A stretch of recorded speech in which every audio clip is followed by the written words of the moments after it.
Hello and welcome to this webinar in which I will discuss ways in which you can turbocharge your induction and internal transfer training.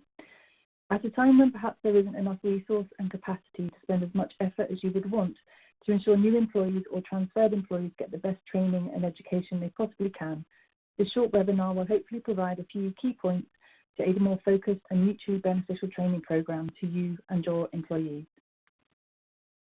My name is Emma Ewing. I am a director with NSF. I won't read through this slide, but it should hopefully provide a brief introduction to myself and some of the areas in which I can contribute. So, in this webinar, I will cover what the optimal balance is for training in terms of reading materials and structured courses versus the hands-on training. I will provide some suggestions for what an induction program could look like, taking into account the balance of different ways in which we can successfully train.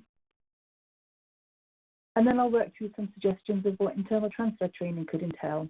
I'll talk through some possible moves that could occur within your organisation, say a person from QA to production, someone from QC to QA, and someone from engineering to production. You may have seen previous NSF webinars or white papers introducing the 70-20-10 model. This model puts the emphasis of training, the 70% being learning in the workplace by being hands-on.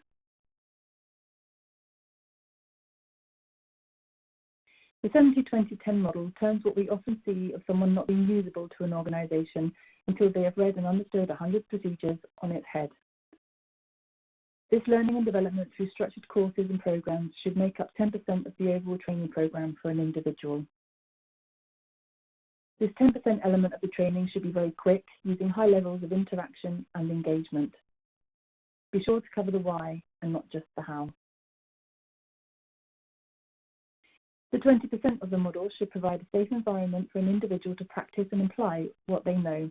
Some examples could be if you had a pilot non-GMP facility in which an operator could get used to using a piece of kit, or real-life examples of deviations or out of specifications that the trainer could review and do their own investigation on, with interactive feedback from the people that completed the actual investigations within the QMS. This element of the model could also be someone shadowing a member of the team in which they are going to work, or a department that will closely interact with in their role. This part of the model should enable a trainee's confidence and understanding in the role increase without risk. Then finally, the 70% should be made up of on-the-job practical application. The trainee should be partnered with an experienced peer who can provide continual coaching and reinforcement of what the trainee has learnt. I understand that there has to be an element of people reading the procedures as part of their training, but this should be structured, not all done at once, and make up the 10% part of an individual training and be accompanied by the interactive hands-on and coaching that incorporates the rest of the learning experience. So, if we think about how this can be applied to the induction program for a new employee, we would very quickly want to make sure that they receive information on how they can work safely within the organisation, understand what the culture and values are of the organisation they have joined, and be provided with an introduction to GMP. The induction program could then move to familiarisation and wider learning of the team that they are joining and perhaps the site or other departments to which they will interact. This could be by shadowing individuals or teams, getting involved in lunch and learn sessions, perhaps joining a site-wide or department-wide project or initiative. Then, as discussed previously, the individual should be provided an environment or experience in which they can learn through others and practice elements of their role, before then moving on to the on-the-job elements and their training in which they could be buddied up with an experienced peer who will provide the hands-on experience. The 20 and 70% steps do not have to be in series. There can be some parallel and overlapping learning. So what could this model look like if applied to the transfer of people within an organisation? Let's take the example of someone wanting to move from QA into production. This person will already have an excellent understanding of the QMS and will be very comfortable with the batch records, processes, and through internal audits and on-the-plant interaction with the manufacturing facility itself. However, this person will not be familiar with the practicalities of being in production. They will likely not have interacted with equipment, cleaned the facility, or used any of the associated software used with the kits. So their training could entail 10% of reading through validation documents. These could give an excellent understanding of the critical process parameters, key cleaning steps, and understanding of key equipment components, etc. The 20% could include shadowing different teams or people, For example, is a piece of equipment undergoing maintenance, calibration or validation that the individual could observe?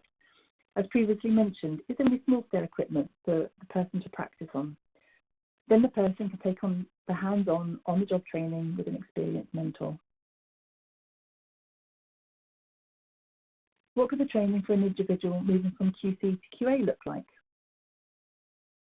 An individual from the QC team will have interacted with the QMS, have an understanding of the process, and of course, be very familiar with the testing methods and specifications. However, they may not have a wider understanding of full operations. As QA interacts with all aspects, production, validation, engineering, etc., this wider understanding may be lacking, and the individual will not have it administered to QMS, be familiar with all the metrics and aspects, for example, complaints and adverse events, nor perhaps have a good knowledge of the key regulations under which the site and products are governed.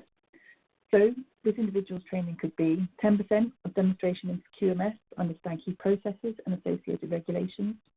The individual could then spend time in the departments with which QA interact to understand and learn key processes and concepts. A key part of the QA training would be the review of already completed batch records and deviations, with interactive sessions on issues found, investigation tools used, and outcomes with the effective CAPA put in place, and the effectiveness of those. Perhaps the complete life cycle of a batch from start to QP release. The trainee is then buddied up with someone who they can bounce off any questions or concerns as they take on a part within the team. For a person to be usable quickly, maybe they can learn an aspect in depth first before moving on to another. Thirdly, move from engineering to production.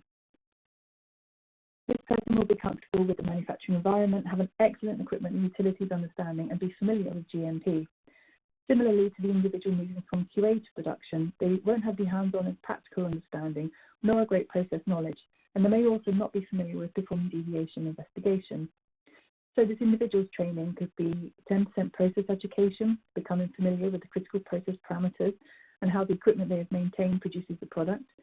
The 20% could possibly be in QA, understanding the QMS, seeing completed batch records, learning what common errors are, how previous deviations have been investigated, perhaps sitting on a CAPA or change control board, before the 70% hands-on on the job, as previously mentioned.